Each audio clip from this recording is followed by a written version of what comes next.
Also, apparently, Craven is not a hunter of beasts now. He is a friend of the beasts And a who can hunter of talk to the hunters, He's animals. a yes. hunter of sports hunters, Yes, which sure. Russell Crowe seems more like the Craven proper. Russell, did Russell Crowe not save any of his gladiator money? What is he doing? Maybe he likes playing Hyde in a defunct universe, and Craven's dad in another defunct universe. How many phone-throwing settlements has Russell Crowe had to pay, or how expensive is touring with 30-odd foot of grunts? Or 30-odd foot of grunts. Well, he's definitely not making money with 30-odd foot of grunts. That's for goddamn I love sure. that all three of us know what 30-odd foot of grunts is. Oh, of course. They can tour with 30 Seconds to Mars, or The Return of Bruno. God. No. Oh, no.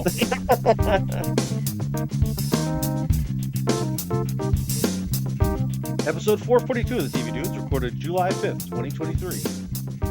Hijack.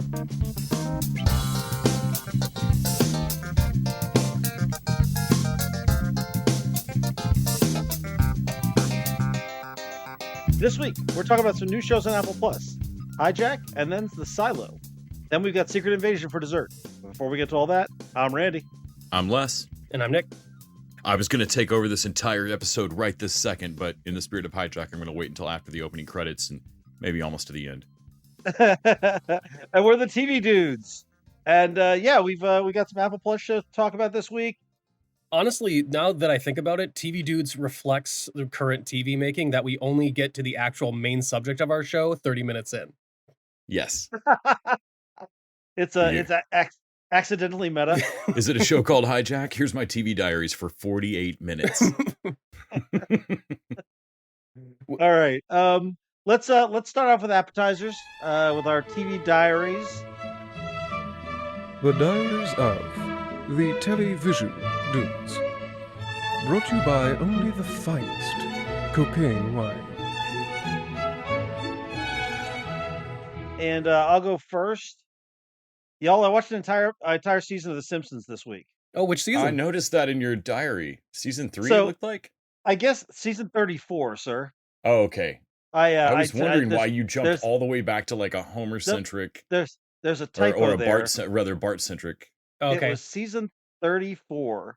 So I've watched the first 6 episodes, or 4 of the 6, based on having seen the showrunner at ATX TV Fest, and he kind of convinced me, it might be worth giving this a shot again, even though The Simpsons has been on for so long that I mean, I love The Simpsons, but I never thought I was going to watch it again. I thought it'd become terrible.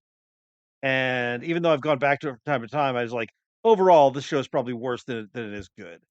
But season 34, I watched episodes 7 through 22 this week, over a couple of days. And I got to tell you, it's mostly good to great. Honestly, it is funny hearing you talk about The Simpsons. Just it's the meta joke we used to talk about Supernatural. Supernatural, yes. Yeah. Yes, exactly. Season 34. Now, it's not too bad, guys. Like... No, it's seriously, it's like a TV show version of Solomon Grundy. Like, what day in the resurrection cycle are you in? Yeah, it is wild. I'm not going to go through all of them, but like I saw episodes focusing on Duffman that were good. I saw an episode where they focused on Mo recruiting Nelson to be a goon for hockey. All right. Okay. A Fat Tony and Flanders episode. Okay. Like a Carl-centric episode about how he's not sure how black he is. Mm-hmm. Like they are diving deep into the entourage. All right. The ensemble rather. And also, you remember Marge's bowling coach that she almost cheated on Homer with? Kind of. So that's an early show. Homer gives her a bowling ball as a birthday present, and rather, obviously giving it to himself. And she decides to take bowling lessons with this smarmy French dude, and she almost cheats on Homer. Okay. Well, he comes back because Marge joins a bowling tournament with him, and she's suddenly really good at bowling. And they bring in this coach guy who is like taunting her with her wicked past. It's weird. It's a deep cut. And then there's also just like, in addition to sort of these episodes, there's a couple weird experimental ones. There's one that's sort of It's a Wonderful Life with what would happen if Bart was never born. and how great their life is, and then a Bart enters their life, and it's about whether or not Bart is actually a good kid or not. They've done that Um, before. They cannot have all that's not the first time they've done that. I don't know. This was something I hadn't seen. They did. This is another one they've done. Remember the one with Lisa? Like her, she's gonna marry a British guy who doesn't approve of her family, all that stuff. Mhm. That was set in the future. Well, they did another one that's a future tale of Lisa and Nelson, because Lisa and Nelson had a will they won't they at one Yeah, point, I remember that. and it is a riff on Harry Met Sally, Okay. Okay. and it works. It's surprisingly good. Um, and then there's just the plain ridiculous, like Bart and Skinner working up based on like some kind of Roblox game. They're working up a scam to monetize people playing this game, so that he can create a arts magnet school instead of having to worry about these pesky academic requirements. And then they get into to a feud with a hippie school that is also running the scam. It is very much wise guys type, Goodfellas riff. And then the one where the Simpsons are YouTube stars and they're creating content, and it jumps around and creates various YouTube series for all the different Simpsons people. And then the final episode of the season, in which Homer crashes his car, is flying through the air, and in his what is possibly near death, Maggie's elf comes to him and begins speaking to him about how he needs to improve himself. And Maggie's elf is voiced by Lizzo. Okay. Okay. So yeah, Now it's they've definitely done a Homer has to reevaluate and improve himself oh episode like for a bunch of times for before. sure, for sure. But rarely, but previously not Lizzo, not with Lizzo in the No. role. Wow. Okay. No, and I kinda so really now I we're kinda at the like the point in The inception of it. Simpsons. Okay, we've done this storyline, but have we done it with Lizzo yet? I Yeah, mean, that's a yeah, fair assessment of, that's if a you're fair gonna go assessment. rehash shows. But yeah, there's a few misses in there. There are a few that are sort of a little weaker. But overall, these are all really funny and really clever episodes, and they were definitely like doing the same sort of topical stuff that Simpsons did, and occasionally had a little bit of heart, which the Simpsons used to have. And so I was like, man, I may go back and watch a few other seasons of The Simpsons and see what I've been missing. Yeah, unlike And I guess South it's Park, back like in I the know for a rotation. fact South Park changed at a certain Yeah, point. And Yeah. then yeah, Simpsons, I'm like, no, I think I just changed. I Yeah, and I kind of like the idea that at this point Simpsons is this juggernaut that's gone on so long that technically you're on a prestige television show, but also no one's watching what you're doing. right, yeah. Speaking of shows that are going for longer, half as long as The Simpsons, but It's Always Sunny is at a season 16 Jesus. and continues to be great.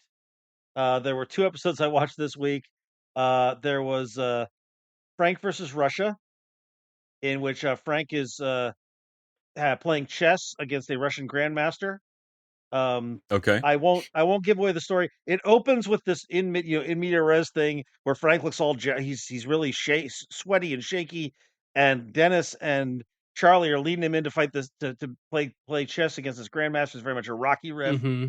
and then they flash back to show how they got there. Is Frank any good at chess? So I'm not going to spoil how this all goes, but I will say that it all You know he's got a hinges chess guy. on a vibrating butt plug that has been inserted against his will. What? And So if you want to know more, you're going to have to I- watch the episode. is that a handicap or does that help him play chess? Yes. You can't. No, That's a Seriously. that's you gotta watch the maddeningly unhelpful. And then there's an episode where the Queen's Gambit. Bryan Cranston and Aaron Paul are promoting their mezcal, What? and the gang decides to pitch them their own liquor, Nickelschlager, which is what that's Charlie's trying to pitch, which is he's put nickels in a bunch of drinks, and of course he drinks it. Oh And God. there's a bit of basically Aaron Paul and Bryan Cranston playing versions of themselves in the Always Sunny universe. It was a blast, and Cranston has this amazing bit at the end. It's super fun. This show continues to be hilarious and weird, Cranston and is a funny uh, dude. he Yeah, is he he's is. hysterical. But it's great. I continue to really love Always Sunny. I'm glad I went back to that as well. I watched a few more episodes of season 3 of Cutthroat Kitchen, which has become like a comfort show for me. I really enjoy watching Alton Brown torment chefs for some reason. Watched the latest episode of Star Trek Strange New Worlds, which is the time travel episode, which does feature one of my favorite gags, where they're trapped back in like 21st century Toronto, where of course everybody films everything. Or maybe it's Vancouver. Is it Vancouver? And one of them looks around and goes, "Oh, this looks like New York." It's like, no, it's Vancouver, which of course is hilarious because New York has doubled for Vancouver. Yeah.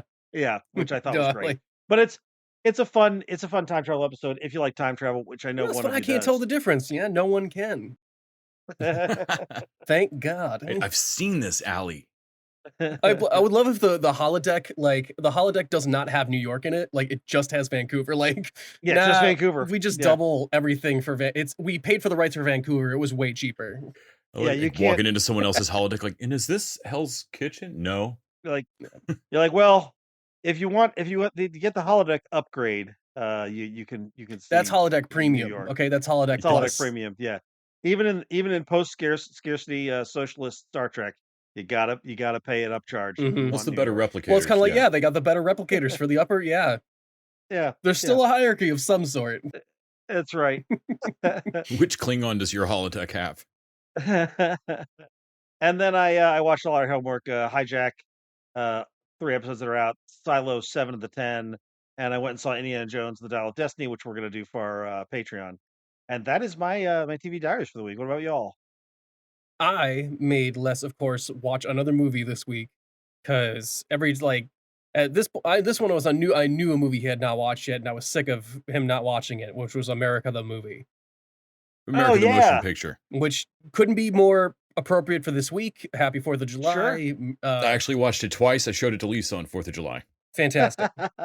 This is a Chainsaw Lincoln, right? Isn't that Chainsaw Washington. Okay. Chainsaw Washington. Abraham Lincoln gets killed by Benedict Arnold werewolf, played by Andy Yes, Samberg he's a in the werewolf. beginning. Right. Yes. Yes, I have seen this and it's ridiculous and I love it. Like you do. Yeah. Yep, I recommended it way back, and then I was like, "Yep, this is good." And then you came back and said it is good. And then for whatever reason, Les was like, "Yeah, I don't know. It sounds like a big animated thing with puns." It sounds very South Parky. It does. It does. But seriously, when Les was No, it's starting to watch it, fantastic. he was like, "Oh, I get what you're saying. Like, yeah, you get what I'm saying now. That like, there's no minute in the movie that doesn't waste throw a pun in the background." Yeah. Yeah, for sure. honestly, you had to have paid attention to some amount of history class in order to find this funny. You have to know so much Like- about history to get this much wrong. It's a weird paradox of Yeah. Yeah. I told Nick, I was like, if your history class only did drunk history. They acquired all the silver to make teaspoons, and they need the silver to make a bullet, and they're stuck in Boston. Where are they going to get a bunch of teaspoons in Boston? Yeah. Yeah. Just all the bad puns. Also, the greatest moment for me absolutely was them ripping off the entire Renegade TV opening for Geronimo. Yes. Oh my I God. fucking lost it, dude. Yep. Especially my jaw fell open, and then I looked over at Nick and I realized you don't think this is a reference to anything. You just think I thought it was is- an A-Team riff. Yeah. Yeah, no, it's oh man. I was like, well, the it Renegade was an riff 18 is riff. Like, Renegade is an 18 Renegade riff. is an A-Team. Renegade is a A-Team knockoff. Renegade is a certain And kind I was like, legendary. no, It's a they're level not. They're deeper. not. And then Yeah. they threw the Geronimo logo up there, and it's exactly the Renegade Yep. logo. Yep. And I was like, holy fuck, and immediately found my phone and pulled it. Was like, Nick, no, we have to pause it. He Watch was a this cop intro. who turned in other cops. Yep. Down to the color of the damn sunset. That's weirdly slavishly accurate. Oh God. Yeah, dead accurate for no. It was like for Lord not any Miller spent real a lot reason. I now know something For I about guess all Lord the and Miller, Renegade fans out there. Yeah. or whoever the fuck wrote there are no Renegade. Lorenzo Lamas is not a Renegade fan, No. but I do feel like the writer of this movie spent a lot of lonely Sundays at his grandma's. Just guessing. Even just the name jokes pay off in the end of the end credit scene was Thomas Edison with an E or with an I. Oh yeah. And then it was Washington with an O. Yeah, the E's show up in the post-credit stinger. And then we watched some Spider-Woman. I think we watched a little bit last week, but I also watched another Mhm. episode. I watched Wait, the Viking Spider-Wo- episode. Spider-Woman? Spider-Woman has a animated cartoon that was made 1978 or 79. in 78, yes. What? We Yes, were we're all so surprised. Just It is like the last Jessica cartoon Drew? before that animation company became Marvel Animation and made Spider-Man and His Amazing Friends, like the year Holy before. I would have called you a liar last week if you had said there was a Spider-Woman animated cartoon. I would have said no, there is Yeah. not.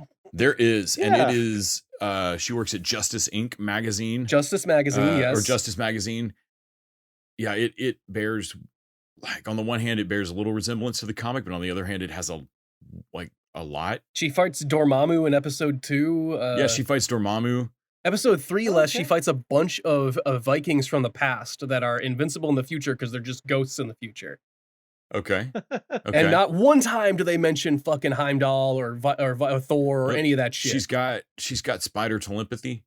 Yes. She's got a bunch of weird spider powers. Oh, dude, she has powers like that she can pull out for an episode and then completely forget about. Yeah. Like in the one I watched, Les, she has one that is a cocoon around herself to help her from the crushing depths of the ocean as she dives after these Okay. Vikings. Okay. She can also transform by spinning around, Linda Carter style. Mhm. It is a bananas. Like, the review we read of it was like, not saying it's the best Marvel show, but if you want to see old comics weirdness just brought to screen with no concern about whether it clicked with the audience. We're talking Bronze Age shit. Yeah. Like real weird shit. Before they had any real reason to believe that like a home audience would follow this. Well, also, this was a rights thing. They made this show because of a rights issue or something. Oh yeah, right? Filmation made a Web Woman cartoon, and Yeah. Marvel was scared Ah, they were going to lose rights. how many terrible things have been created because some company was afraid they were going to lose the Right? rights? Like Yeah. the Captain America movie to come. It would be, yeah.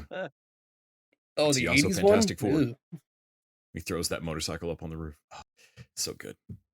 So yeah, Disney's oldest Marvel show is Spider-Woman. If you don't count the Spider-Man. Do they have the Spider-Man cartoon? They don't. I don't think they have the one You're earlier. right. We looked for it. The 60s one. They do not. Yeah, this is the earliest thing Disney Plus has, I think. Interesting. It is as weird as the Silver Surfer cartoon that came later. Mhm, mhm, Like, mhm. in terms of like, was anyone paying attention when you just slipped entire Kirby plots past people? Well, I don't think anyone was like it was a rights thing. They were like make it so we can have a right like a legal argument. I don't think anything Mhm. was really. But I mean, if you can put if you don't mind that early Marvel, that Spider-Man and His Amazing Friends animation, like if you've ever watched one of the, this is just fine. I wish I'd known this was on when I was a kid. The yeah, and then we also watched because we found out Disney does have indeed the Young Indiana Jones series, which are actually two series combined with one another. The Young Indiana Jones Chronicles and what was the other one, Les? Travels with Father, or Travels whatever they with called yeah. the other one. The ones without Yeah, when Sean he's Patrick like a Flannery. little kid. And so Yeah, we when watched he's like an actual kid. one of the or half of one of those because they put two together. And it is some Indiana Jones of Green Gables, dude. It Spring is Break so- Adventure. Adventure is stretching this. Halfway through, I was like, Les, I don't know what we are watching here. Like, Indy going to no, that was like a fourth of the way through. Indy going to school, and then suddenly Germans show up to steal Thomas Edison's battery or whatever. Electric car, yeah.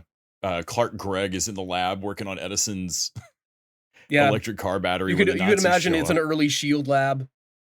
It's Clark Gregg with hair, and it's weird. Well, also his girlfriend Nancy is running the entire movie. She's the main character. Like he doesn't Played want to by- be doing anything. 80s icon Robin Lively. All he's trying to do is hook up with her the entire fucking story, and it's Oh, really seriously. weird. Like she pushes Indiana off of her through Hey. a wall. Like no, I said shove. And I looked to Les and I literally said, Jesus Christ, is this Nancy Drew or some shit? And little did I know that Les looked up the name of that character. Yeah, And she's like Nancy Studemeyer, and that is the last name of the author of the Nancy Drew series. Yeah. Oh wow. His real daughter's named Harriet. They decided, like in a show full of a lot of like real people, they decided to get a little creative and have his daughter be named Nancy and be Nancy Drew, basically. So like she is dragging Indiana through this. once mystery. we watched that, suddenly it kind of got better when we realized we were watching a Nancy Drew story with like side starring Indiana Jones. Yeah, where Indiana Jones is just staring at Nancy Drew's ass and like walking through. I the love that it's whole mystery. canonical that Nancy Drew is Indiana Jones' high school sweetheart. Like that's fantastic. Also, he's dumb as a brick. He's fucking stupid. Like Oh my he god. can't figure out the mystery is not that hard, and Nancy has to spoon feed it to him. Even better, like in the scene where Nancy literally explains like what is happening. They are in the room with the villain at that moment. She whispers it to him, Yeah. and he looks at the villain immediately and goes, "Why would you do that?" Yeah, why would you steal your own thing? I'm like, for God's sake, God Indiana. damn, Indy, I whispered it for a reason. And then like he takes out like a fucking acid vial and throws it down like almost blind. I'm like, yeah, that I didn't want him to do that, you idiot. That's why I didn't say it out loud, Indy. Also, the dad playing him is doing a half. They're trying to split difference because there's no explicable reason for him to do a Scottish accent other than the dad is played by Yeah, other than Connery's coming. Sean Connery in the third movie. So Yeah. they split the difference kind of, and he does a weird sort of Connery impression, but trying to take the Scottish out of it. It's weird. Real weird. Yeah, odd series. Like on the one hand, I see why they were not in a rush to get these things streaming. The transfer's not great. I think this is just the 99 DVD set ripped. But I prefer the one where he fights a vampire. We'll report back when we watch that one, yeah, I think. Completionist sake, like I'm glad that the Indiana Jones series is there. That one has Carrie Elways in it, I'm pretty sure. I remember Carrie Elways being in one of these. As you wish. It's just a British guy. It's not Carrie Elways. Julian Sands. When I watched this, I was like 10 years old. Every British dude was Carrie Elways to me. Was Carrie Elways. That's what I'm saying. Like, don't be surprised if it's just like a but it's pasty not smear. Carrie Elways. Yeah. I'm not saying it definitely is. I remember him being in it, but my memory is not great. Like it, every British dude with a British, like it does sound like Carrie Elways to me. I'm not gonna lie. It could be inaccurate. But then we also watched the Doom That Came to Gotham on HBO that just came to HBO Max, right? Or yep, Max. Lovecrafty Yeah. Elseworld. Yeah. It would be a fine Lovecrafty Batman mystery Elseworlds thing, except that they find the need to force every conceivable Bat cameo. Holy Like shit. in case you forgot that it was in the Batverse, like I mean seriously, like everyone that walks past, it's like someone in the scene has to stop and like, well, that person was a sly reference to put. I mean, it's so bad. Like it actually became distracting at a point where Nick and I were like, okay, this is ridiculous. All right, this is come like on. running into At the everyone end you've point, ever met. the Two-Face is only Two-Face because he's half of a portal to the elder plane. And I was like, wait a minute. Why did that have to be Harvey Dent? Why did that have to be the mayor? Like, because he's the mayor in this universe. Wouldn't it be easier if it was just some random guy? Because he's not connected to the plot at all. Like, starts to get that multiverse comics thing of like, no, you're all cosmically drawn to be like, yeah. you have to be the Joker. And they have Sanjay Todd, because he picks up the Bat family on his trips around the world, which actually kind of makes sense. And so Kyle Kane is the Asian one he picks Cassandra up. Cain analog. And yeah. I think Dick Grayson is still Dick Grayson. He's still the American kid. And they play rock, paper, scissors for who gets to stay on the boat with their Victor Freeze analog. And when Sanjay Todd wins it, or loses it, I should say, and has to stay behind, I was like, uh-oh. Oh, man. And I wanted him to go, what? What, is that bad? And I want to go, sorry, Todd, but I don't think this is going to... Yeah, Sanjay, I don't think it's going to work out for you. There's only a certain couple famous storylines concerning your character, and I don't think they're going to bring Red Hood into this. Yeah. So, at least you weren't beaten to death by a crowbar. You were frozen to death in this weird, horrific way. And then... Yeah. It was still pretty bad, but it wasn't as bad as we've seen Todd die in other... Oh, no. And then Cassandra Cain spends a lot of the movie as a character and then doesn't become Batgirl at the end, or the Bat, as they keep trying to make it. It's... Yeah. Yeah. I don't know. It's fun, but also, yeah, the story moves way too quickly almost, or there should be less cameos. Like, not everything has to be a thing. Like, Poison Ivy appears literally like out of nowhere to like finish off. It feels like someone told them that in order to do a Batman story that you have to bingo card use everyone in Gotham. Yeah. And like, it's okay for, and I kind of wish they'd just do this with the movies too. It's actually okay for there to just be one villain. Yeah. You know, like Batman can just fight the Riddler. He doesn't have to fight the Riddler plus 5 other rogues. And that's kind of what this started to feel like, of like, Jesus, man, you don't have to go down the list. Although they do have Kirk Langstrom in this one, who is played by Jeffrey Combs. Jeffrey Combs. wow, great casting. Like, as far as like a weird eldritch horror version of a scientist that worships bats, I'm like, yeah, you go, Jeffrey Combs. You know what you do. Yeah, not very many people you could hire to deliver that nonsense, and he's basically the whole list. He's the best at it though. The best that's ever been at yelling out ridiculous exposition.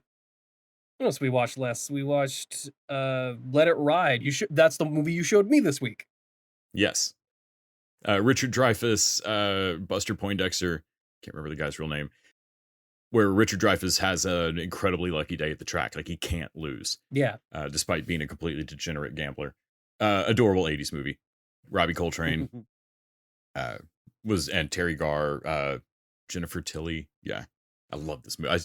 I don't know why my parents rented this at some point when I was a kid, and they loved it and I loved it. And then we ended up having, I don't know if it ran on HBO or what, but I saw it a bunch of times as a kid.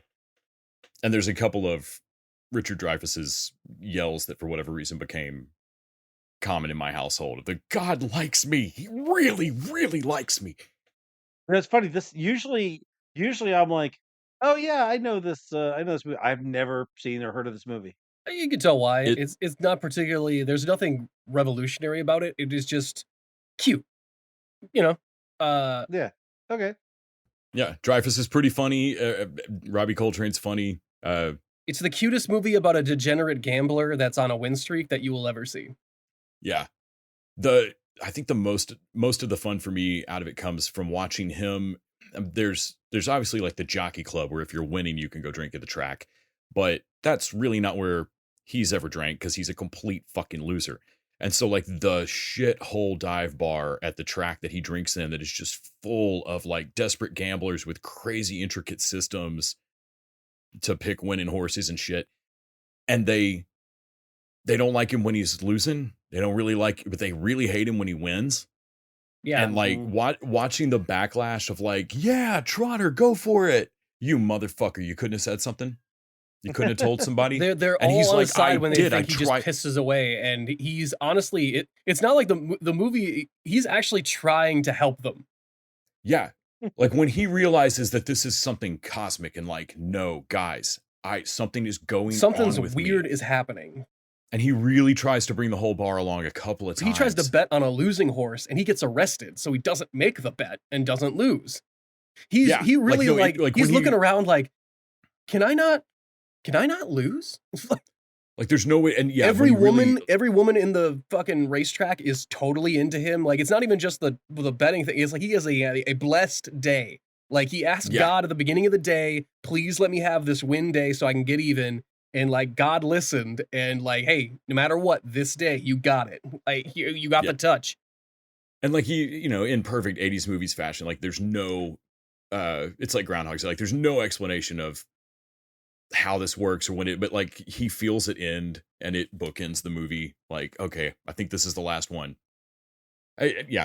Just really, really sweet little 80s movie. And it makes you remember how fucking funny Richard Dreyfuss can be sometimes. I think of him as Mr. Holland and shit. And yeah. It's funny. I think of him from Stakeout. Yeah. So, like I always think of him as a funny guy. Yeah.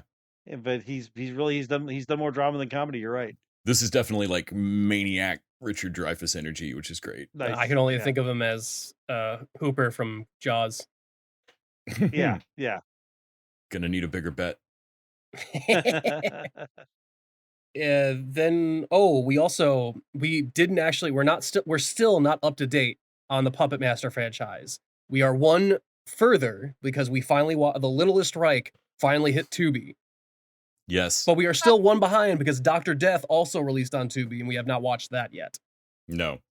Littlest Reich is the franchise breakaway. Like they paid for the rights. Yep. Full Moon, despite continuing on making Puppet Master movies, Full Moon let a different company just make a Puppet Master movie, ignoring everything that came before except the puppets themselves. And so they use the same characters from the origin and most of some of the same puppets. So there are a bunch of new puppets that are atrocious. My God, the moneylender is so fucking racist. Ooh, My moneylender. lord. I remember My you lord. you were looking up the names I before we saw all paused of it them. and looked up the hate crime it committed. Yeah, and I was Nick, glad that is a we thing. watched because we looked it up before we got to the scene, which there was a lot going on in the scene, so I'm glad we got that part out of it of like, shit, there's a lot to go on in the scene without putting moneylender on top of it. And Yeah. just like Randy, imagine what a Nazi scientist making evil puppets, what would he make what would his version of the moneylender look like? And you probably got it. Oh no. It's that. And then it commits Oh no. a hate crime. It's fucked up. Well, they all It is commit so hate fucked crimes. up. They all hate. What I love of this, the consistency on this one is that since they are all officially Nazi puppets this time, Yes. a good Yes, they change, really making go with that. making them not Holocaust victims is a change I would also make. Oh. But Yeah, they let the puppets genuinely be the villains, and of course they hunt down everybody who is Non-desirables. Jewish or black or Mhm. I love that at one point, like, they're coming after me, like the deputy looks at the sheriff and it's like, they're coming after me, sir. And Why? the sheriff like looks at his closeted gaze and like, but why? And like it just hangs there a moment, like, no reason, sir. But they're coming for me. Yeah, it's really, I wouldn't say it's a good movie, but it is a mean movie. Yeah, it is weird and mean and better than the previous Puppet Master movies in some aspects. Like, there's no psychics in this one, so like the storyline's a little simpler.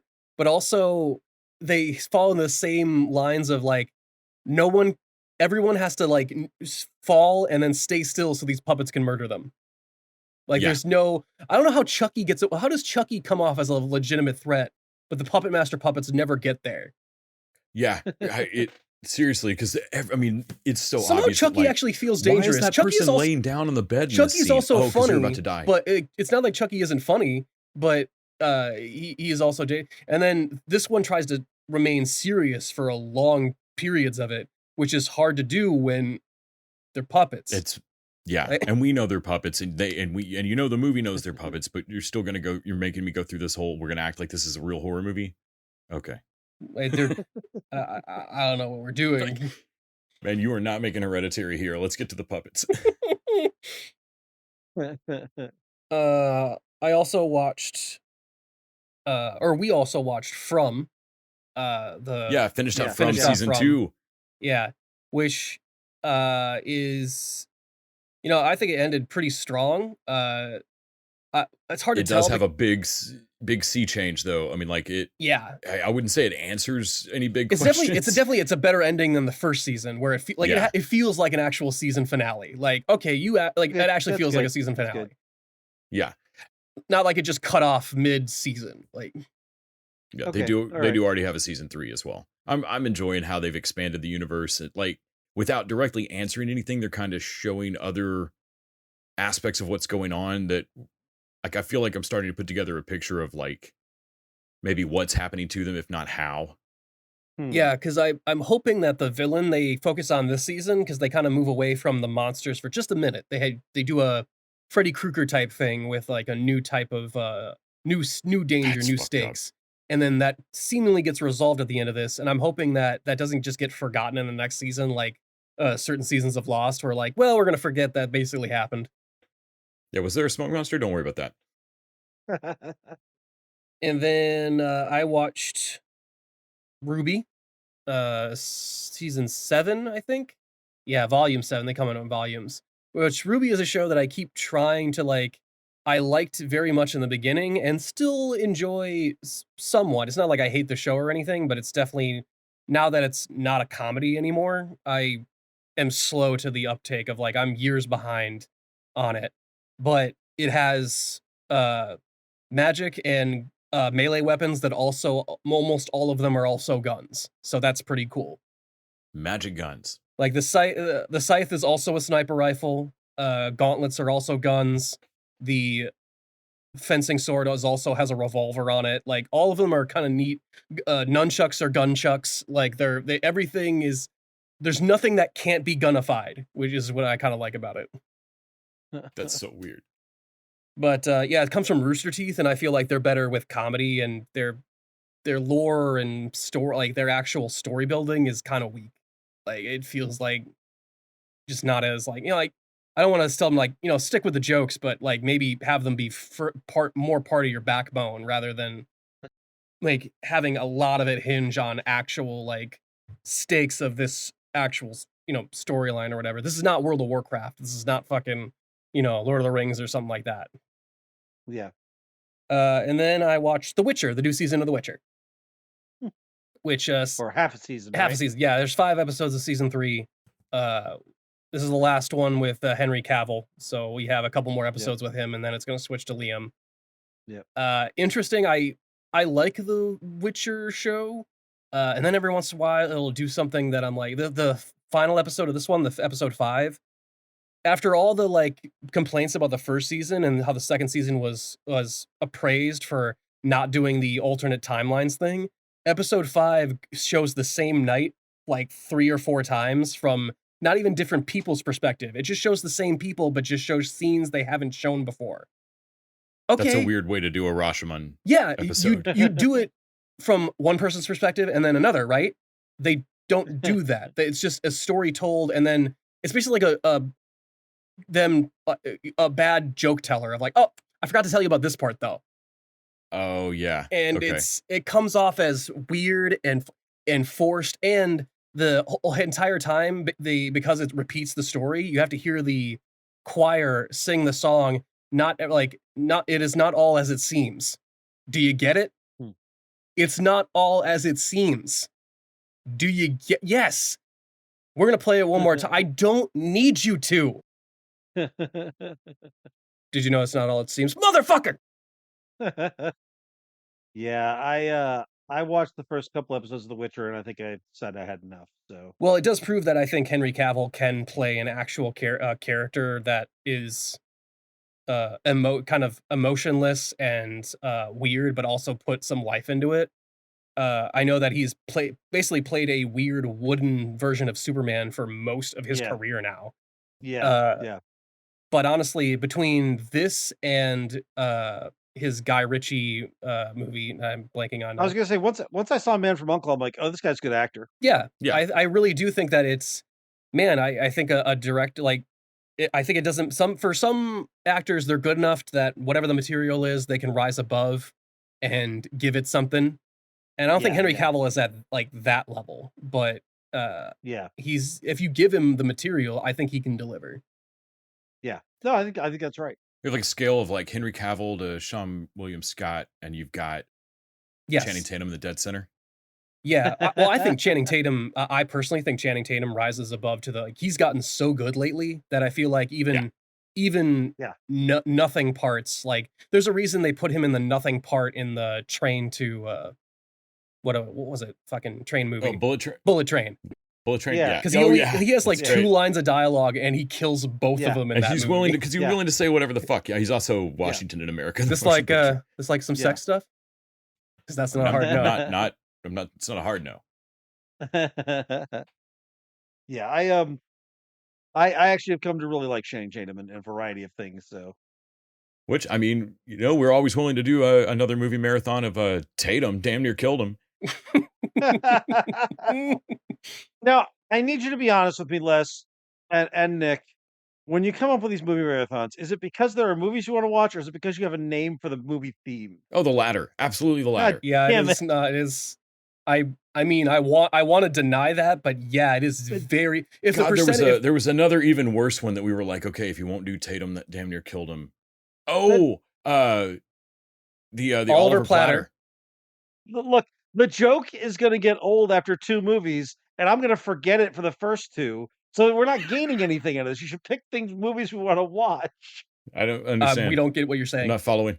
Or instead, I guess pick movies that you want to make me watch, which is what you've been doing. There's movies you don't want to watch? Yes, so many movies I don't understand that. I don't. Yes. What? Yep. This movie's bad, yeah, but I still want to watch it. So, Nick, was that all you watched separate from? Yes. Let's see. Separate from all of that, I watched, of course, a little bit of Elementary. I watched Dune Part 1. Yeah. which took me a Oh, couple. Yeah, you set aside the 3 hours of your day to watch fucking Dune. I set aside like an hour of 3 days. Uh, So you watch it like the Batman, like a TV series. Does it work? Not as well. It doesn't work as well as that. Oh, I was No, gonna no, ask no, if no. like maybe Alright. that's the secret to these long movies. Maybe they're all like secretly. No, Damn. no, that was a particularly odd thing in the Batman where they literally Shit. made multiple 45-minute television episodes and then lied about it. Dune is not, man, it's fucking gorgeous. The performances are good, but it doesn't matter if shit's blowing up or if it is a political machinations kind of meeting. Yeah. The entire movie of Dune is paced like this. Yeah, you Do can you tell that it was understand? And then every scene like this is punctuated. I've already spoken too much. Like it. Picture Stevie from Malcolm in the Middle telling you a sci-fi movie. I'm gonna say less. The way I actually edit these episodes, I do an automatic shorten silence to 1.1 seconds. So Yeah, you're not no, gonna it's be gonna able to. it's gonna wreck that. So yeah, just even trying to do the pacing, we won't be. It's physically impossible. Like I'm gonna say after punctuating editing. each. I'd say every 5 every 5 times that somebody. Do you understand? Punctuate it with that Christopher Nolan. You know what's funny? I loved doing the movie, even though I'm not a fan of the books. Really, I've never and I've never seen the original movie. Like, it really worked for me. But we were talking about this earlier this week on the other podcast I do at the Rogues Gallery, and we were talking about how I've watched, I think, all the movies this guy's made: Blade Runner 2049, The Arrival, Sicario, and I could not tell you what happens in any of them. Like, I always like them, and it is they Sure. are the Matt Damons. I Mhm. like them, and then I forget them the instant I Instance- finish watching them. Yep. Yeah. Like I enjoyed moments of Dune. Like it feels cool. Yeah. Like it, and it's, man, it's parts of it are super fucking cool. I like how the suits work. There's a lot of it that's just rad and reminds me of the stuff that I like from the story of Dune. Their ornithopters are cool as hell. Like those are cool. And there's a lot about it that's neat. There's also like, yeah, it all somehow feels, even when they're running towards an exploding ship, it feels slow Yeah. and boring. Like because Yeah, I get well, that. everyone else is playing a weird slow version. Like not even Oscar Isaac seems to be like he's not in it for a long time even. And then Jason Momoa shows up and he doesn't bother putting on a character. He is just him. Well, he's in like 3 scenes. I mean, yeah, Duncan Idaho's just. But a even wild then, man, he's a like, bright, fresh of air. Like, oh my god, the personality does exist in the future. People do smile and say stuff that is like are fun. That said, I really liked it, and I'm definitely excited to see the next one. So I'll watch the next one. It was, oh man, it's really good. But yeah, I feel like I went into a trance or a coma or something. Like it felt slow, and I don't really remember it. Well, I like that the trailer is showing that Zendaya in it. Like she was like, wait, were you in the first? Like I know that you were like in flashbacks or whatever, but weren't you like at the end of the first one? Are you a character? I'm fine with that. Like Zendaya is Zendaya in movies to me. Like Sure. she is not in Dune. She is out of a different, like, hey, it's the girl from Euphoria. Like so I didn't care about her being in or not in the first movie. I know she comes into play later, but yeah, I'm not sold on Zendaya in that role. Is Nicole We'll see Kidman when in she it? actually gets to be that role. No, it's Rebecca Ferguson. Oh, okay. yeah, Rebecca. That's It what is I'm thinking Rebecca of. Ferguson's fucking year, man. We'll talk about her in Silo as Yeah. well. That Yeah, is the we will. problem We of will. Dune. Of like, it's a 3-hour movie, and I can't remember. Like, wait, who had Nope. 2 minutes in It's it? kind of a problem. Yeah. Yeah. Anyway, finally watched it. Would you guys say that Littlest Reich is a better movie? No, No. it's a shorter movie. It's a shorter movie. I just wanted that on record because I think people may not always know that there's a different scale. Oh yeah. Like all the movies you guys watch that are 1 star, and there's a spectrum within the 1 star, and you guys will give those attention. And no, then Littlest Dune is Reich is into the objectively- decimal system. Yeah. Dune is objectively a good movie. Oh with no, it at some least hits the issues. 3-star system. Like it's at least get up there in the 3. You know. Yes, okay. I just want to clarify for the people in the audience. Yeah, no. Though they spent, like the GDP of a small island nation on Dune. So I would hope to fuck it's better than Littlest Reich. That is true. Right? Well, I have bad news for you about how much they spent on Justice League. Oh man, I have bad news about how much they spent on Littlest Reich, frankly. Yeah. That's 2.5 million, 1.5 they did not get back. Oh wow, yeah, that's a terrifying It's thought. only made 600 grand so far. And that's actually not, that's right. And they that's still right. can't hurt the puppets. And they still, yeah. I was No, like, they do "Motherfucker, slap them around a little more, but make not by more, much. just make a couple more puppets so you can throw some of them around." There's a real sense in most of the Puppet Master movies that, like, if an actor touches the puppet, they'll kill that actor. Hey, we only have one of them, okay? No, but I got a lot of actors outside. There's a lot of actors willing to replace you. I only have one of that damn puppet. There is a Full Monty TV show on Hulu now. Okay. Lisa put it on, and I ended up watching most of it with her. It is really good. It is also pretty sad. So the original Full Monty movie is a movie about guys like old, out of work factory workers stripping to raise money in a small UK town, right? Nobody would watch if you went into the pitch room and said, I have a movie about 5 sad out of work factory workers in the UK, and everybody's like, fuck yeah, make that. Like, you've got to get to the big twist of the, like, okay, but they get naked. What? Okay, keep talking. That's weird. Keep talking. So it's hilarious to me that, like, that's how the original movie got made. Years later now, they're getting to make a TV series because now the rule is, was it existing IP? Well, yes, but it was, I don't care. Was it existing IP? Yeah.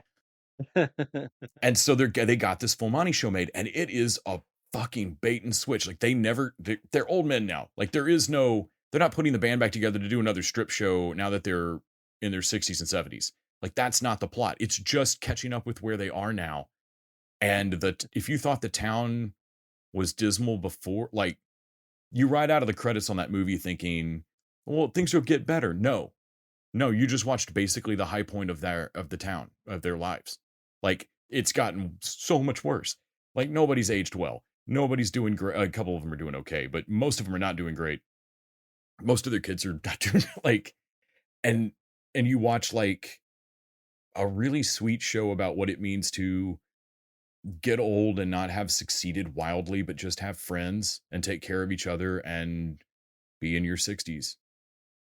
I was sitting there watching it going, this is fucking great. And I feel like you snuck this show in because you went, yeah, we're gonna make a Full Monty show. Cool. And then just walked off and didn't say anything else about what you were doing.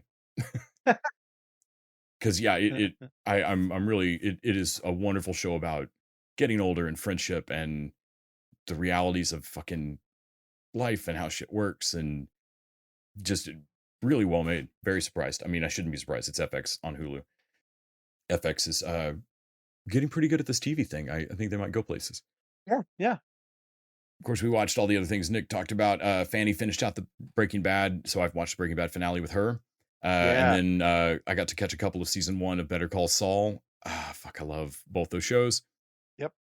It's really fun watching her transition into Saul, which is tragic in a completely different way. Yeah.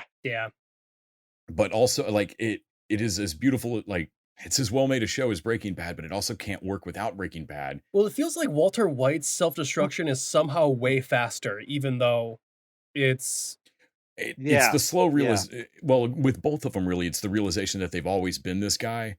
Mm-hmm. But Walt's denying it the whole time. Like, you realize that Walt was always this shitty from the jump, and you just didn't see it because he's been lying about it the whole time. Jimmy's pretty much been Jimmy the entire time. He just keeps promising to do better. But that's like the polar opposite of Walt. Which is why I think you sympathize more with Saul than you do with... Oh, yeah. Well, that's the thing. Because Walt is the descent, and Better Call Saul is, we're watching Jimmy try to be better, even though we know he's not going to be. Yeah. Well, but yeah. he's like trying to be Jimmy better. really does try to get better, and does to a point, and then it fails, and that fall brings him all the way down. Yeah. You know, it's funny. I think they couldn't have made Better Call Saul until they made Breaking Bad, because as good as Vince Gilligan and company are at TV, Breaking Bad taught them lessons on how to do TV, and as a result, Better Call Saul is arguably, I think, better than Breaking Bad. But like you say, it couldn't exist without Breaking Bad. Yeah. It's absolutely fun watching. So she's in the middle of season 1. So right now she has heard the term Chicago Sunroof, but does not know the story.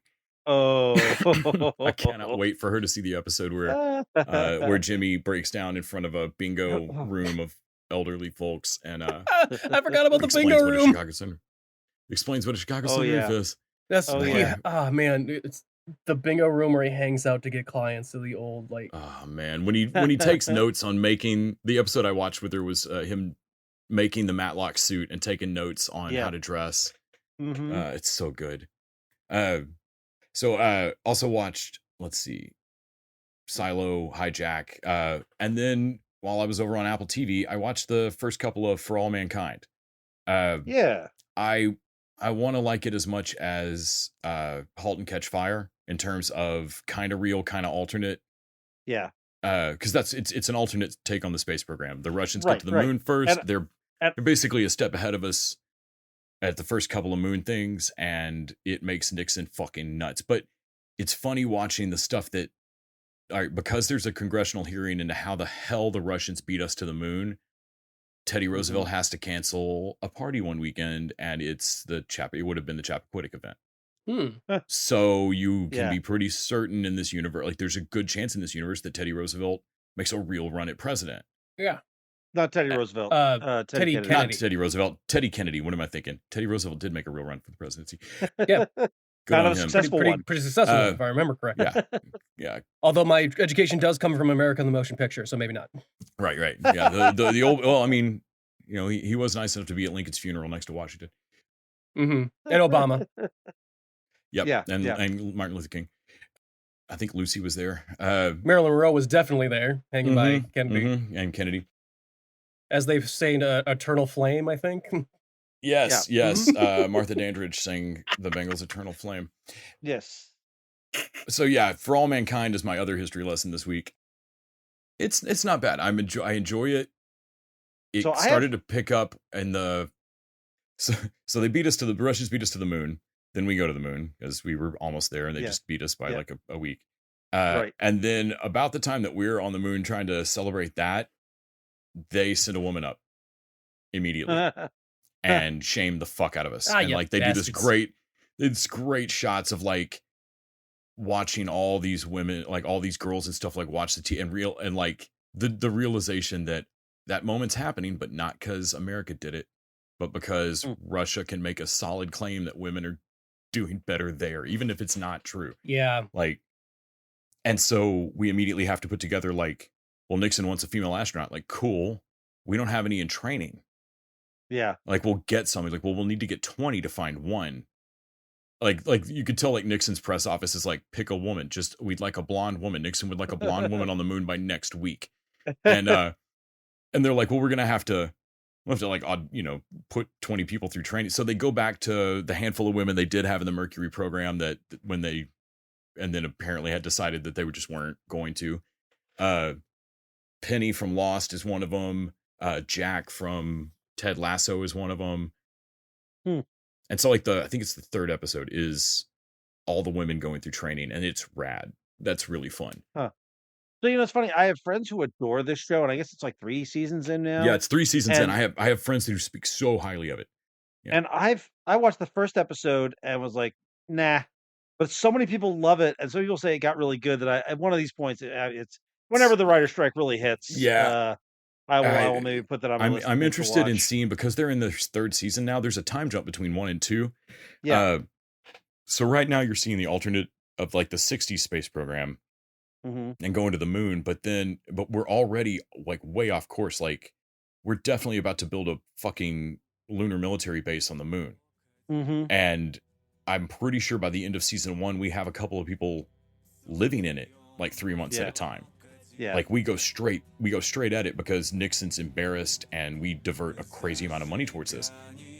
So then in season 2, you jump 10 or 20 years ahead, and like shit's gonna be way off course. It's gonna be full on sci-fi. Yeah. And so like I'm interested to see in like season 3 when they're looking at Mars and shit, like where do they think we're at? I kind of like that blend of like everything else in the 20th century, 21st century looks basically the same, except the news is wildly different. Yeah, and this is relatively more of Battlestar Galactica. Yeah. So yeah. I think that's about it for me. Зубьем, как слышно это кедр. Вот первая ступень.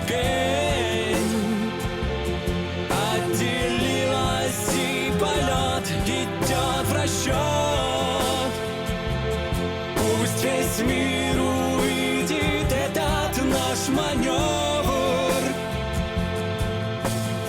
All right. Just a reminder, you can go over to support us by going over to patreon.com/tvdudes and throw us a fucking episode. In exchange, we get to keep up with our streaming services, pay for our hosting costs, and you get bonus content each week. This week, we've got our thoughts on Indiana Jones and the Dial of Destiny, which we all saw in the theaters. All right, let's. Sorry, instead of the pauses, maybe every once in a while somebody could just whisper Kwisatz Haderach, and it'd be very Dune-like. The sleeper has awakened. So I was going to actually just do more of the motion picture of just anytime anyone said something sort of poetic, I was going to say John C. 3:16. John 3:16. John 3:16.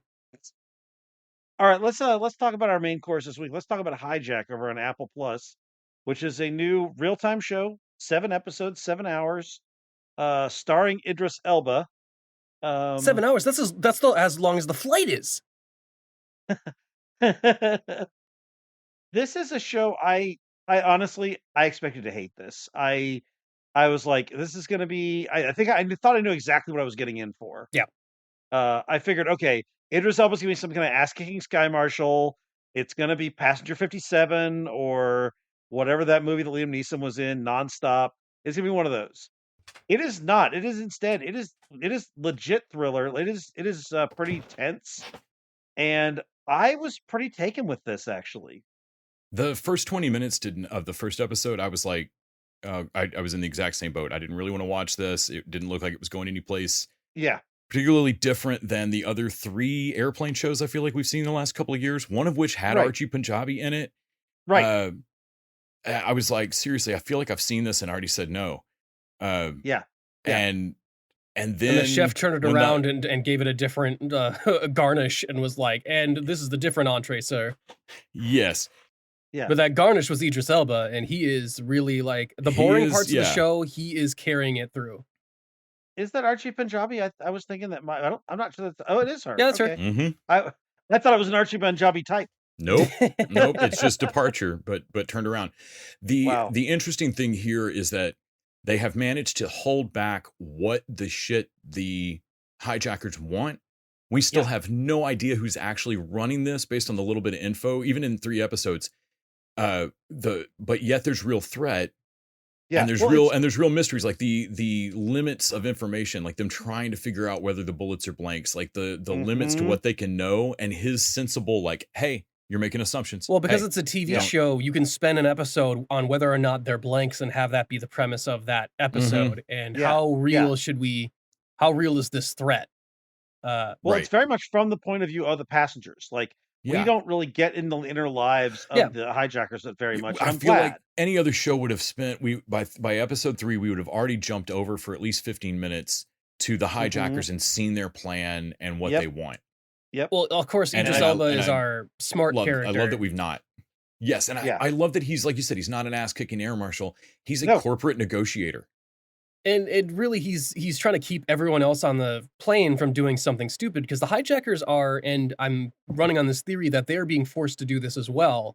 And that I don't think they're pros at this. I think they are making they've already made 2 or 3 big mistakes going through. Yeah. Well, it seems like at least one of them, the guy who loads up the real bullets at the end of this third one, the leader, quote unquote, he seems to be just a psychopath. Like he's a real psychopath. The other ones, they found that they had no identities, and I'm like, does that mean, are these guys spies? I think someone cleaned their records, and because there's the other kid that seemed to be upset that they were about to kill somebody, and they said, you promised we weren't going to do that, which also is interesting, because I'm like, oh, that means the otherwise that means you're not going to run this plane into something, because otherwise what would it matter how many people you kill beforehand? I think the post 9/11 of it all is very interesting, because the whole thing of, like, it used to be when you hijacked a plane, you would land and then you make negotiations.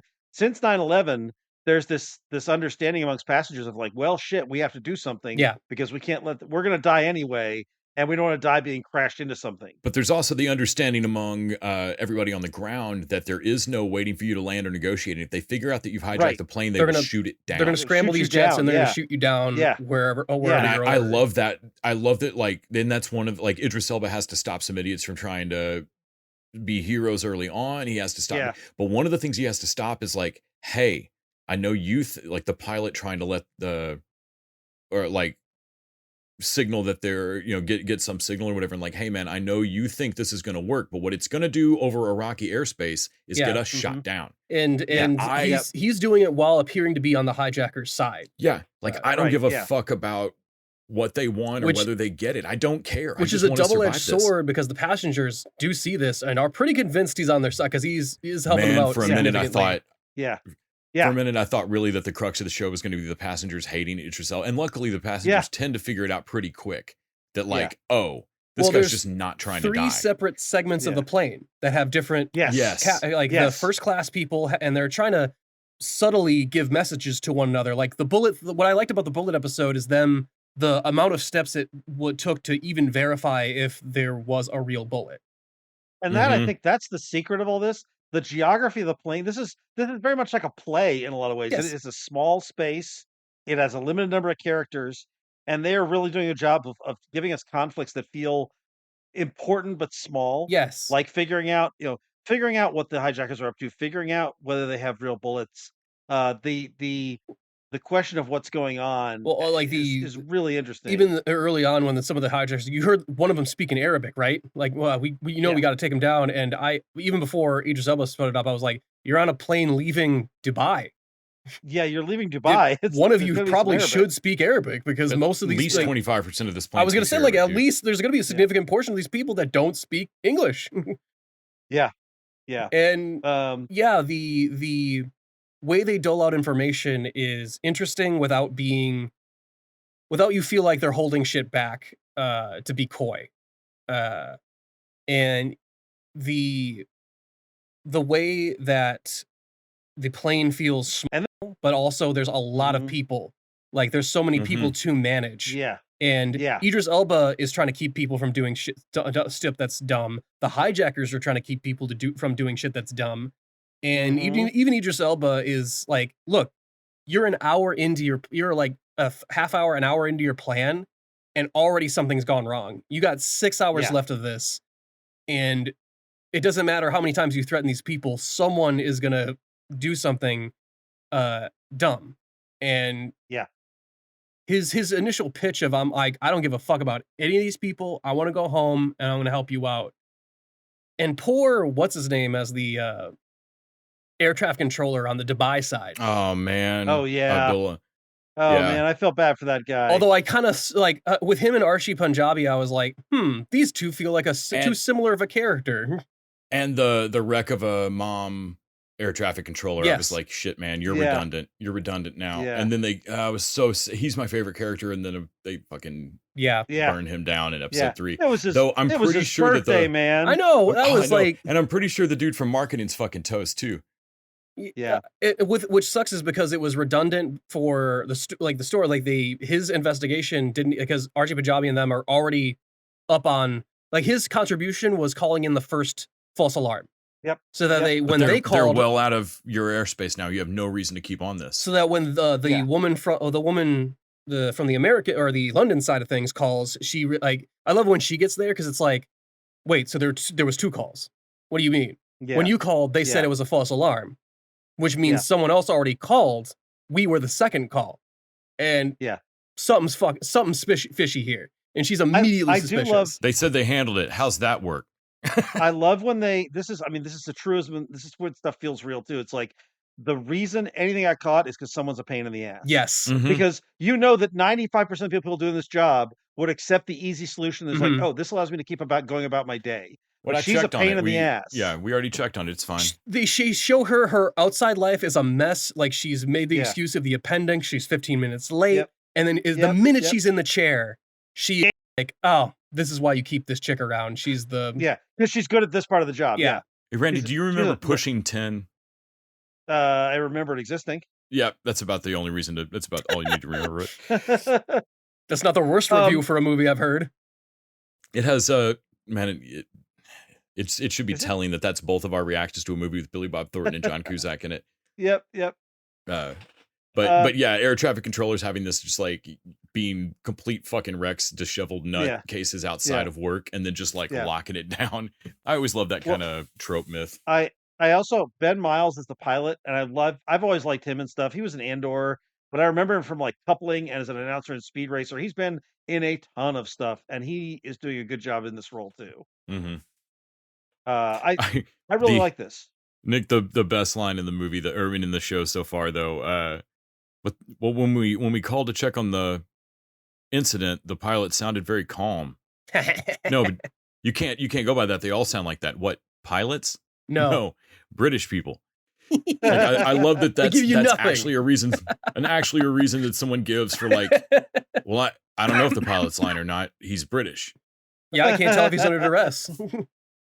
And like honestly, like when he looks at the co-pilot and is like, if you come at me again, I will fight you and I will win. Like it's still just like, Yeah. man, you British dick. Like now, Yeah. please, if you come at me again, I will kill you. Well, also shows that I mean, they knew a lot going into this, using her as leverage of like, hey, we Yeah. know that this is Yeah. your mistress, that you have the secret relationship, and that We could threaten her to get the door open. right. And if they're holding blanks, they had to be real sure. Yeah. Yeah. Like they're a lot of that is on, but obviously the last episode indicates that he's loading up different bullets. So I'm like, okay. Yeah. And that's what made sense to me of like, okay, you'd have blanks because one, you don't want to shoot an actual gun in a fucking plane. Right. Everyone will Not die. at 30,000 feet. Yeah. Yeah. But also you'd want to, at a certain point, you're going to want to back it up with a real threat. No, here's my bet. I don't think he's supposed to have those bullets. Oh, you think? No, I think what he Idris went Elba rogue and brought his said, own bullets. like what Idris Elba said, like, you were told the safe thing, the Yeah. correct thing to do is to bring blanks, but then you're like, I can just go buy bullets, guys. Yeah, I can get that's my what own I think. bullets. I think he was not supposed to have those bullets. Yeah, because you said No, he's about to kill they marketing. were dude. phrasing it weird when they were talking Yeah. about whether or not the guns were real, and I was like, no, it's That not was a for, driving me insane. it's not up for debate Yeah. whether the guns are real. The guns are real. You're arguing whether or Yeah. not the bullets. Oh, that was in driving me them nuts. are People be blanks. like, oh, but the guns are fake. I'm like, no, you idiots. The guns are real. The bullets are fake. And also blanks Yeah. can Those still can be kill you the at gun point blank doesn't. range. But Yeah, also a blank can still kill you at point blank. But so wait, here's my question though related to that, and I don't want to pick too much at it, but how did the Egyptian ex-military guy know they were loaded with blanks if the guns in fact are just real guns? Like what tipped him well, off? and that that's they what were he weird? says. he That's said what he he says. I can't experienced with tell hijackers without. before. That professional okay. professional hijackers use blanks so that they don't fucking Yeah, that like 30 drop the years in the plane. Egyptian Right. military, he'd seen multiple hijackings and Right. the and pros that it's always blanks because you'd Yeah. be insane to bring a real a gun, real a real bullet, or at least that many real And- like because what happened immediately, someone knocked him over and the gun went off. Yeah. He didn't even Yeah. pull the trigger. Uh, He just dropped the gun but- and the gun went off. But then when they ask, Yeah. how do you verify that? And he's like, I can't without actually holding the gun. I can't without Yeah. yeah. Yeah. Like, I Yeah. need to examine Yeah. the gun. And it's because he's going to have to pop the clip and look at the tips of the bullets. Right. Yeah. So but it's yeah, dumb that was- I luck mean, that the girl found one loose in the bathroom. yeah, Which was the yeah. instigating thing that instigated the Fuck up. kickoff. Yeah. I loved that because they spent that episode, the third episode, and I'm like, wait a minute, they saw a bullet. What does that mean? And Mhm. that they had set that up. I mean, not super impressive. You're doing a 7-episode show to have laid out your entire story, but I'm always glad when they hit the details like that. Yeah. Like, I feel like Well, the I was storytelling wondering is because strong. when I watched the first episode, why are they so cute about showing the bullet? And what I realized is they showed Yeah. the bullet from the back end. They never showed the tip of the bullet. So that even the audience, we didn't know. So the audience Yeah, we doesn't didn't know have a for good look. sure whether or not it's a Yeah. blank or a real bullet. Because they draw you Yeah. what the bullet's supposed to look like later in the Yeah. drawing a blank, which I thought was a Yeah. cute name for the episode. Yeah. This is surprisingly good, and I'm Yes. actually super into it. I think very solid. Honestly, Apple Plus has like gotten some faith back in me after like this, and well, Big door prize. I probably won't finish. Happy Yeah. hello tomorrow. I even liked Citadel more than their normal shit, but I probably even won't finish Citadel honestly. But I thought it was I mean, better. the silo. Citadel's Prime, right? He's talking about the silo. Oh, am I talking Oh, about Silo? Silo. Oh yeah, never mind. I didn't actually watch Yeah. Silo. Citadel and the silo. I totally get where you're coming from. But yeah. All right, let's jump over and talk about the silo actually, because this was one that I wasn't going to watch.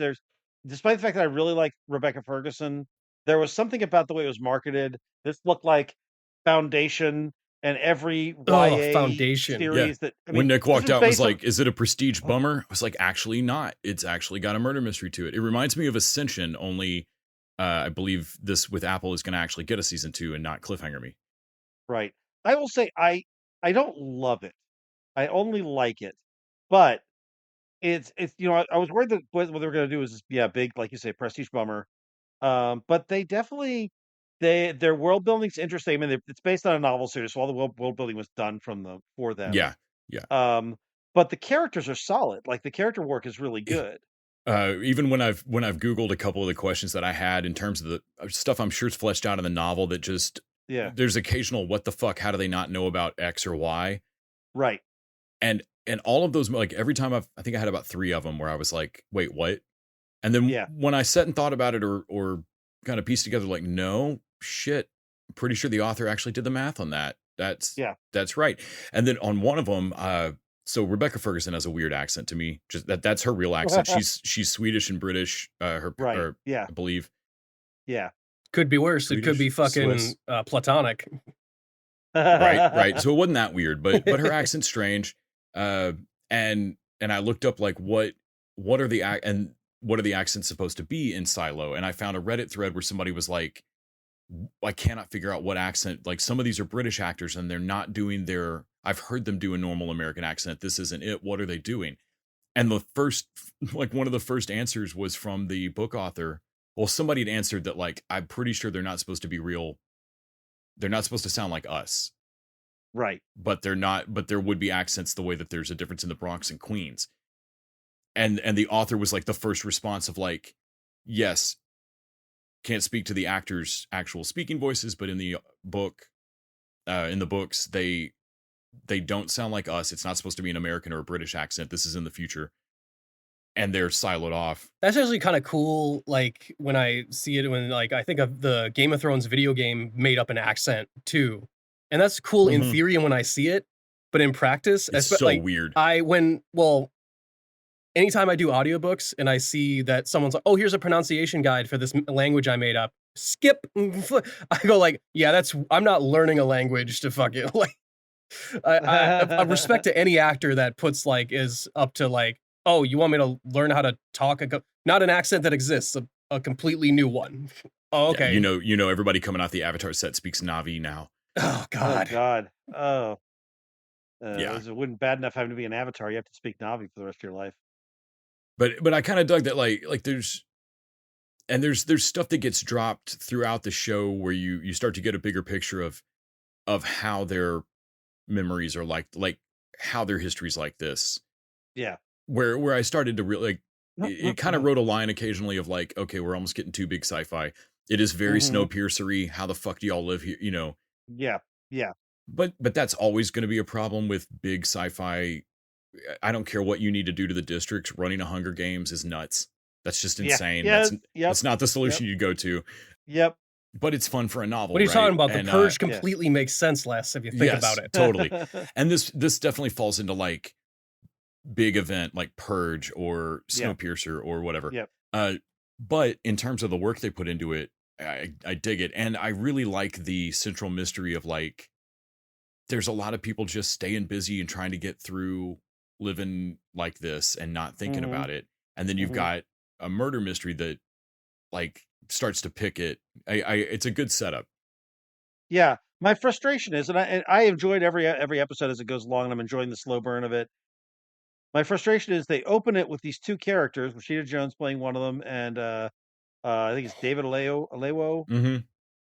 Oh, playing the other Lelebo? one, and then both those characters leave to go outside, which is Immediately supposed to be within by which the is end of episode 2, they are both gone, and it is the which Ferguson is show. supposed to be a death sentence, but we know it's probably not, but maybe it is. And I'm like, all of that. Every time I'm watching an episode of Rebecca Ferguson's Murder Mysteries inside the silo, half of me is like, what the fuck happened outside? And I understand that that's their big mystery and they want to save it, but fuck you, tell me what's happening. And like you can't risk going out without like I love that like it's their capital punishment, but it's also the like, nah, man, you're not a prisoner here. You can go outside anytime you want. Yeah. Or how's the sheriff put it? The you don't have to read the entire pact of rules of how we survive. It boils down to one rule. Don't say you want to go outside or you will fucking go outside. You'll go outside. Yeah. I love that. I want I want the other half of this show, Yeah, which they're not giving me. the shoe that drops on the screen, like the sensor and like the whether the display's a lie, like the mystery she's trying to figure Yeah. out. Yeah. It didn't quite go the way I thought it was going to go. I mean, it's Okay, not a alright. radically different twist, but I was Yeah. happy that it wasn't exactly what I thought. Okay. Though props to Lisa for not pulling a face when at one point looking back I did say one of the Exactly reveals. what happened. At least one of the reveals. Like I Yeah. kind of asked an open-ended question, and like props to her for not even moving. That seems like still old school. Like I guess I much prefer like good place storytelling as far as like fucking have the Yes. balls to Mhm. really go like, hey, what's the interesting part of your Give me story? all- Hit it.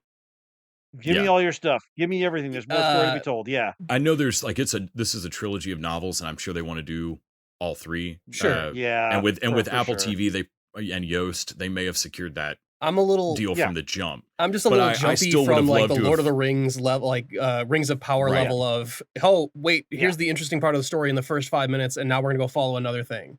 I Yeah. still think it would be a worthwhile exercise on any show like this to like, okay, cool. Apple TV said we have the money for doing each book as its own season. Love it. Throw me together a treatment of one season of all three books. Just to show see. it to me. Just to Just to see, see it. Yeah. Yeah. Maybe Yeah, maybe I- it would be too much. Maybe it would be, but Like, oh yeah, Yeah, no, that's crazy. Fuck. I'd give it a pass. Give it a rough draft. But you know what? I bet you'd get something out of it.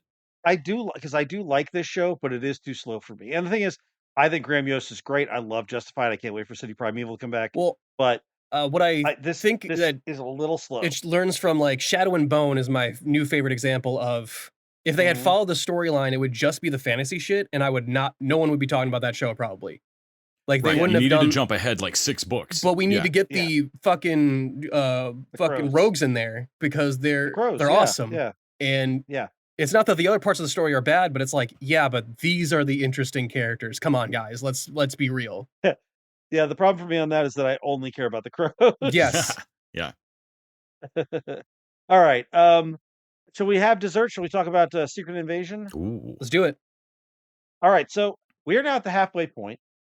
I am surprised at how little has happened in Secret Invasion and how they are playing this very much like a spy show. I understand why some people are not liking the show because it is very much not a superhero. It is not a superhero. Like show. I saw it is a somebody spy post show. on my Facebook that like, oh my god, this week's thing had like 3 jaw drop, holy shit moments, and I was like, It has when one. did it? It has one. And I think it depends on how And I'm digging it, but how like, close you've been. Y'all Like, are overselling this. for me, for everyone else, maybe the Super Scroll drop was big. I was like, nah, they've been leading up picked to that. Yeah, we But picked up on that. Yeah. we knew that. Yeah, But Uh, yeah, Talos, I thought in this episode was really good. Yeah. their slow walk of Talos coming apart, watching Mhm. Talos turn into a killer. Mhm. Well, and again, him and Nick Fury, their friendship, like, god damn it, these two on the screen together are Yeah. electric. They're Yeah, they're Mhm. great. they're fantastic. It's weird. I was telling Les, I'm like, man, I do feel like somehow we've been watching, like when I'm watching them, I feel like there's all this history and that I've watched them beforehand, even when I have not. Yeah, they're selling me on a 30-year off-screen friendship in a way that very few actors have ever managed. Yes. in You any You know what show. else? And I don't love the idea of Nick Fury being undercut and them sort of retconning in Shield, but I actually really like the way they explain it. It's like, no, everything you did, like you had 19 scroll operatives and nobody knew. Nick what a and I were Skrull talking was. about that of like we've never really seen no nice guys rise to the fucking top Yeah. of Shield. Like He's a good spy. They even mention he's good, but there's Shield is full Yeah. of plenty of good spies. He had an ace Yeah. in the hole that no one He had else an had, edge, yeah. and was able Yes. to ride that to a level. and I love Yeah. that. Yeah. How did Nick Fury become Nick Fury? And Yeah. like Yeah. Talos, like making him say sorry, was so like, Yeah.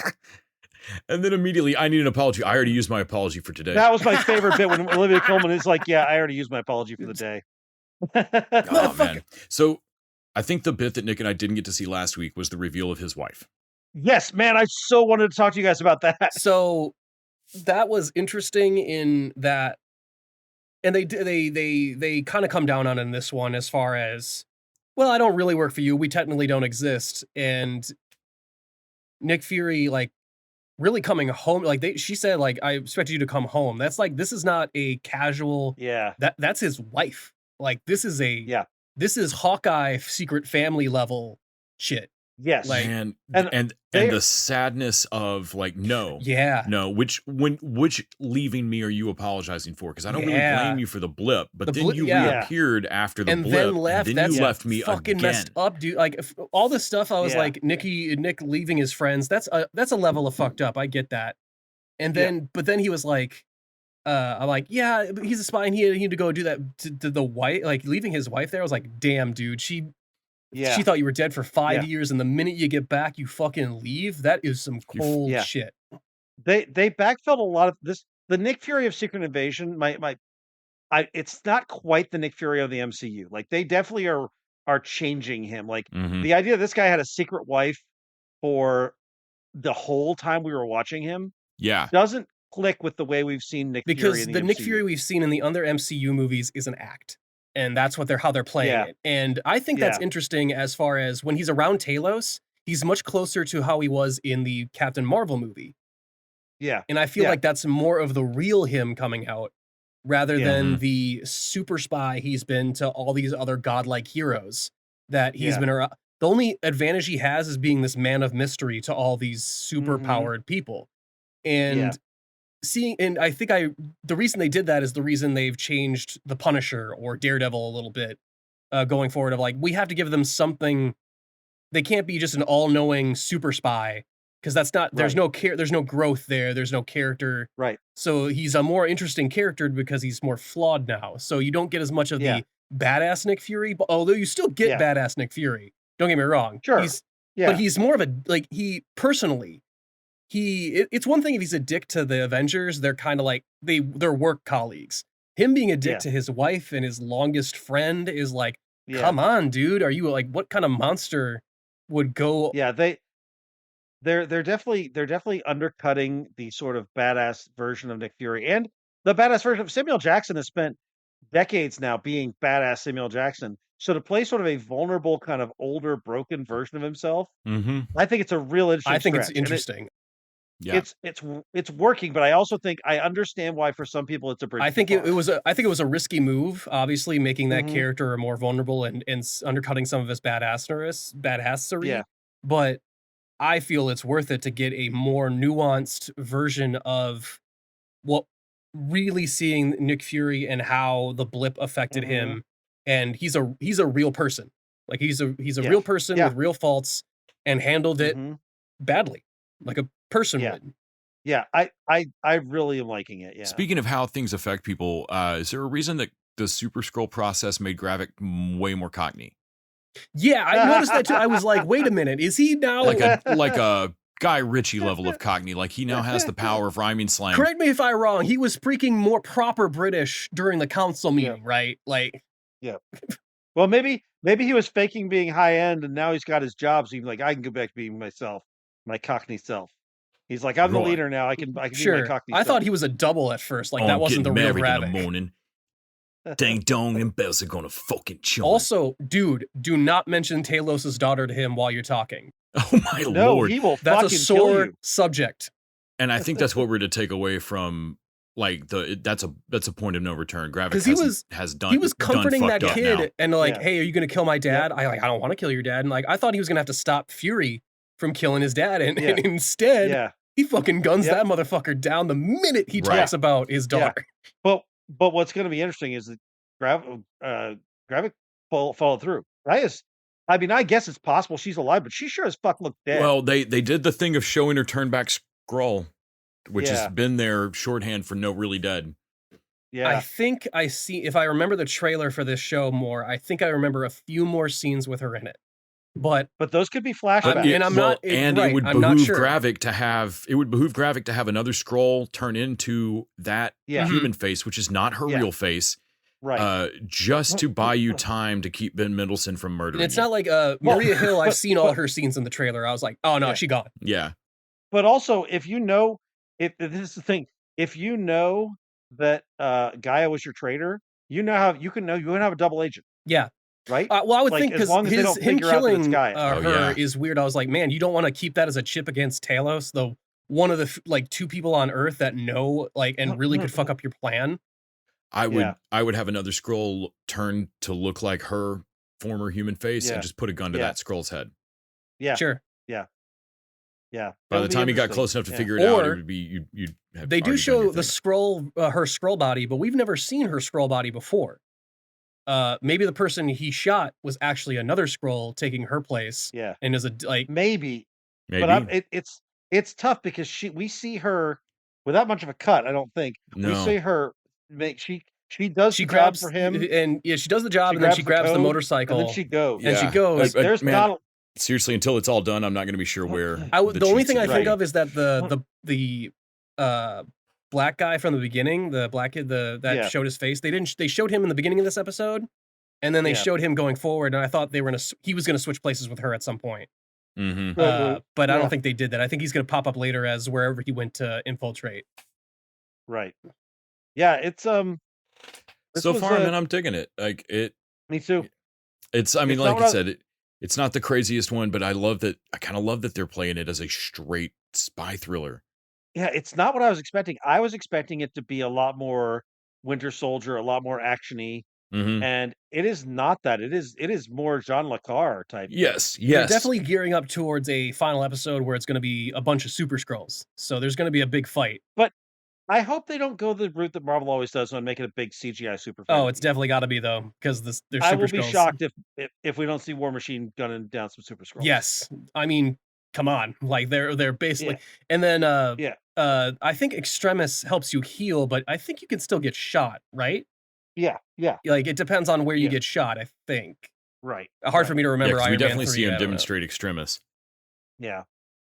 Yeah, it's really good. I'm looking forward to seeing the rest. So they're gonna kind of make the super. They're gonna mishmash the Super Skrull because they don't have the Fantastic Four in it yet.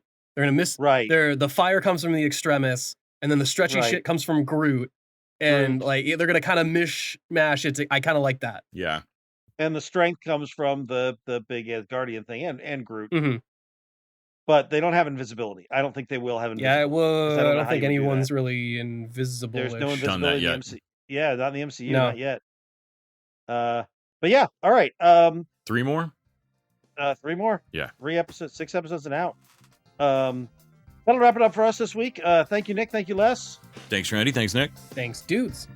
Thank you to our listeners. Thank you to our patrons. Reminder, you can go to patreon.com/tvdudes and throw us that $1 an episode. Listen to us talk about Indiana Jones and a whole bunch of other stuff. Bunch of bonus content waiting for you over there. And until next week, TV Dudes out. John 3:16. The TV Dudes is an independently run podcast out of Austin, Texas. We are exclusively listener supported. If you'd like to help us out, go to patreon.com/tvdudes. You can also find us on Facebook, Twitter, and Instagram at TV Dudes. All the music for our show is done by our friend and original TV Dude, Gregory J. Amani Smith. To find out more about us, go to thetvdudes.com. I'm Randy Lander. I'm Les Weiler. And I'm Kyle Scott. Thanks for listening.